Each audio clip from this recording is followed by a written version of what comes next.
on myself, I'm like, my mind, okay, my mind is just too strong. One, I'm also in a position where I'm kind of backed by a lot more than like what everybody else might possibly have. Like I know, like I'm gonna be straight after football, period.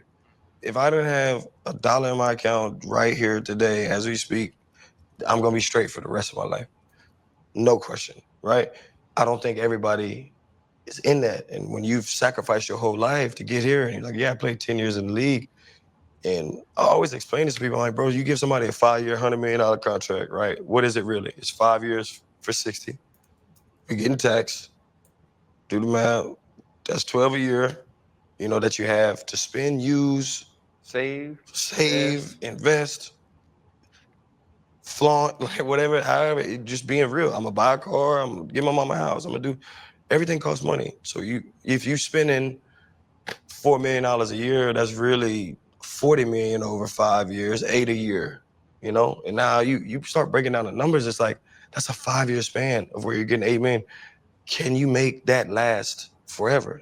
And you always hear the people who ain't us and ain't been in the position like, oh, well, that would last a lifetime. Yeah, this job that I sacrificed my whole life for, they are giving me that. I didn't ask for the certain dollar amount or whatever, but we weren't taught about no financial literacy and all the way. We Talk about it all the time. we weren't taught this skill. And it's kind of like, I'll keep this one under wraps, but I got some things in the work that like, I'm gonna be able to, the generations that are coming up behind us, when you talk about the storm that me and like moms went through, like I'll be able to be that for somebody else and to be able to help their family on how things are gonna go and yada yada yada. And like if I didn't make, I'll take $1. But if I didn't make $1 from any of these kids, but I could give them the knowledge and the wisdom that I didn't know, I'm doing my part. Like when I lay in that casket, like I know like I did my role. I know I did the things that I needed to do and provided for the generations coming behind us. So then that way they had a foundation. Now they can lay it for the ones that's coming, after them. That's truly how I feel about it. I just want to ask, you done had some bad ones in your life. Man. All right, I don't really see what the problem is with what he said. Why are people putting the headlines up and making it seem like it's something that it's not? That last forever. And you always hear the people here, something right today straight after football, period. Everybody else, where I'm kind of backed by a lot more than like what everybody else might possibly have. Like I know, like I'm gonna be straight after football, period. So, all right, so y'all missed that part. A lot of people missed that part. He said, I'm backed by a lot of other things that to where I'm going to be straight after football no matter what. So that leads me to believe that either A, he has some other business dealings and relationships and partnerships that's going to allow for him to be able to sustain his lifestyle and sustain himself, and or he might have some deals on the back end or some sponsorships that he'll still be able to work and he'll still be able to do whatever it is that he do long after football. All right. So he prefaced it by saying that. And that, even that statement alone, in my opinion, is largely saying and telling me that a lot of that money that we spent on football is gone. A lot of that money that we spent on football is gone. That's what that's saying, which is it's not a big deal. Again, a lot of y'all are talking about 20, 21, 22, 23-year-olds getting crazy money, right? You talking about they re-up and they mid 20s, and football players have a much, much shorter lifespan. And then he broke it down. He said, listen, then after agents' fees, taxes, all of that stuff, let's say that you take home 60. Now, 60 M's is nothing to sneeze at. But he's saying that now you have to take into account, because just like everybody else, you have lifestyle creep and you adjust your lifestyle to whatever amount of money that you're making. You adjust your lifestyle to whatever amount of money that you are making, right? So now you're talking about, having a $2, $3, $4, $5 million a year lifestyle. And again, you have to really, really take into account that these are 20-year-olds. Max, the average NFL player has a less than a 5-year window and they don't get paid a lot of money. But let's say, for example, you're an ODJ, you're an Odell Beckham Jr. type of person, and you got a bag and you got paid, you had a lot of visibility, and you wanted to hang out with the Kim Kardashians and all of that stuff, right? And somebody, for example, says you could really make 60 million stretch. Somebody else says a $2 million mansion could be just as nice as a $40 million mansion. Just shop carefully. Okay, well, let's talk about that. Because a lot of people have an assumption, like Odell Beckham Jr. said, but they don't really understand what comes with that. Do you know how much it costs to maintain a $2 million mansion? Because when you buy a $2 million mansion, it's not like you just spend $2 million and that's the end of the conversation. The property taxes alone could probably be anywhere from $30,000 to $80,000 a year property taxes, maintenance, grass, utility bills, repairs. See, when you have these high-end houses, it costs you a lot for anything that goes wrong inside of that house. So now you spending $100,000 a year to maintain your house. When you got to get the driveway done, that's $20,000 because of how your driveway is set up. And you can't just get asphalt, you got to get concrete. Furniture, oh, you're going to spend $100,000 in furniture because a couch is going to cost you alone $5,000 because you can't have a $2 million house in the IKEA furniture set.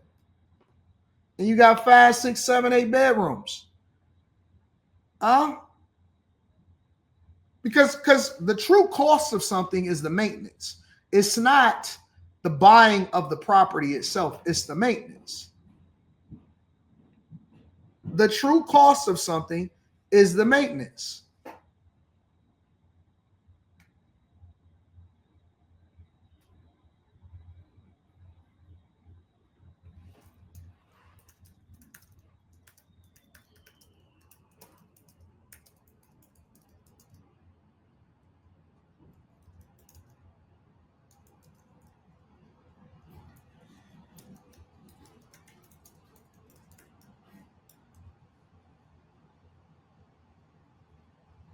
Somebody said if you think $30,000 to $40,000 in property taxes on $2 million, I'm crazy.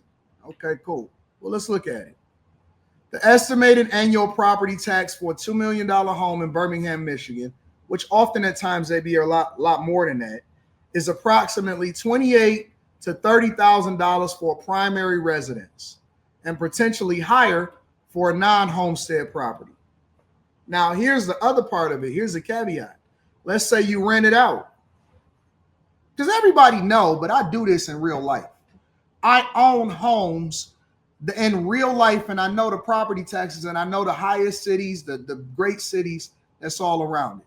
So, yes, you are going to be paying $30,000 a year on a $2 million home in property taxes alone. That's just taxes. That's just property taxes. That ain't the pool. That ain't none of that stuff. I'm telling you what's real. A lot of people think that they know, but a lot of people ain't never been in a $2 million house. And if you rent it out, that is true. Depending on what municipality that you're in, your property taxes can sometimes go up 50% more. If you're looking at it as your primary residence, it's one price. If you're designating it as a rental property and it's not your primary residence, your property taxes is going to go up even more. If you replace the roof, it's going to be insane. It's going to be insane. So lifestyle matters. Lifestyle absolutely matters. Your kids is going to be going to private school.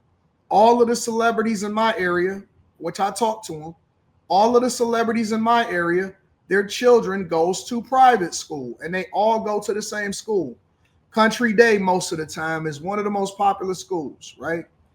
Average, and this is young kids all the way up to high school, average tuition for Country Day.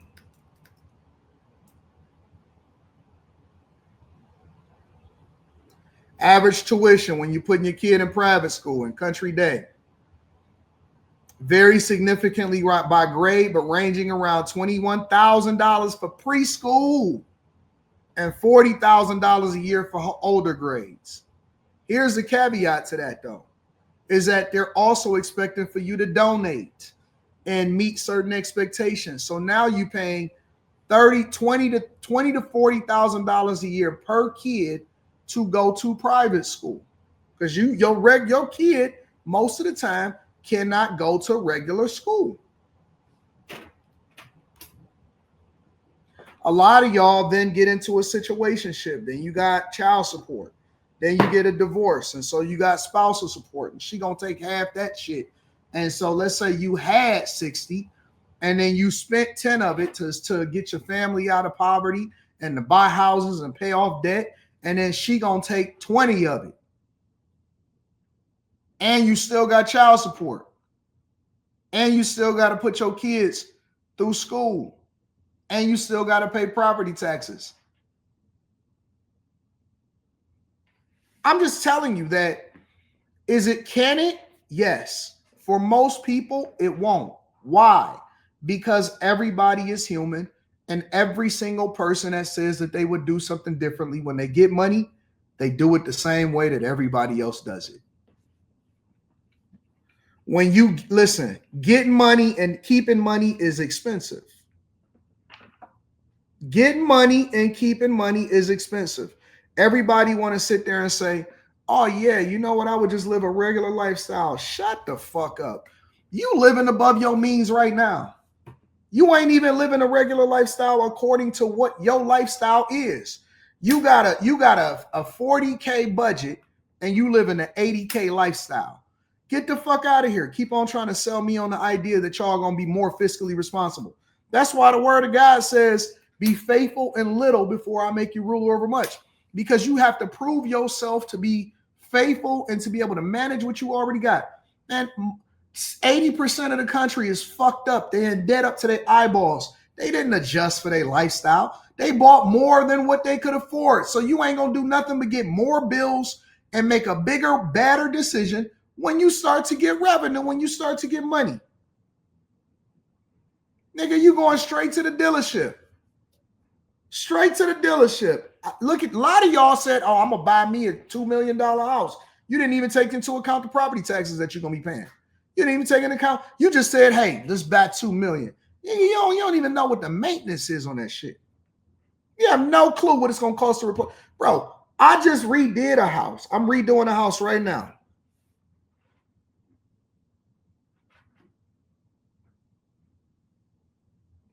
I'm redoing a house right now. This is what it used to look like. That's what it used to look like. This is what it looks like now.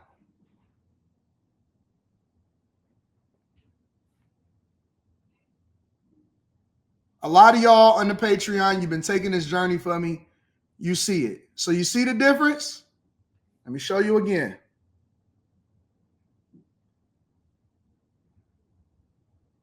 This is what it used to look like.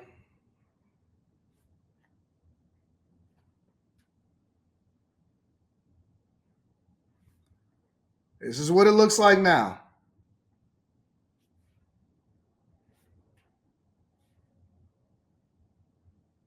Right?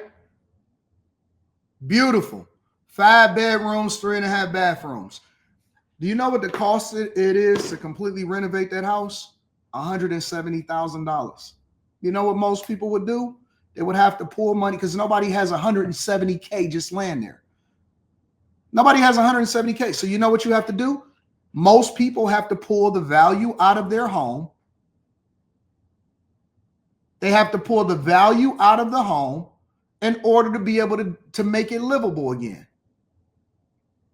So now you got to spend $30,000 for windows, $25,000 for siding, $4,000 to $6,000 for the brick, $3,000, $4,000, $5,000 for a garage. You got to rewire the entire house, right?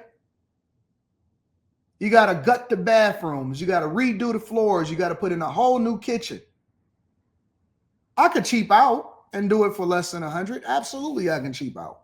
I can cheap out, but I don't want to cheap out because I want to make sure that it actually has quality and quality finishes. So people, most of the time, they pour the money out of the house, and then guess what? They got a house note again.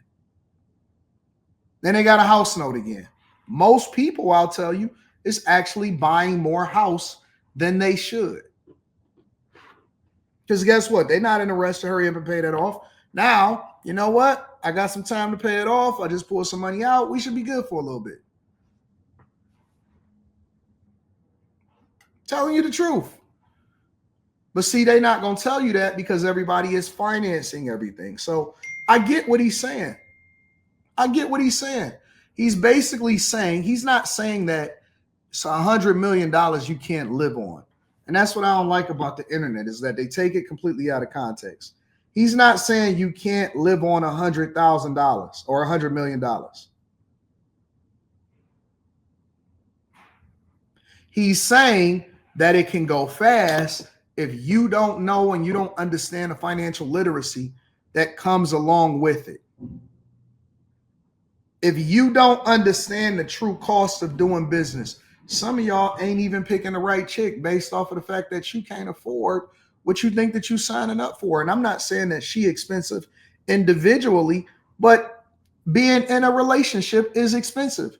Y'all keep wanting chicks, but not understanding the costs that come along with it. That's my opinion.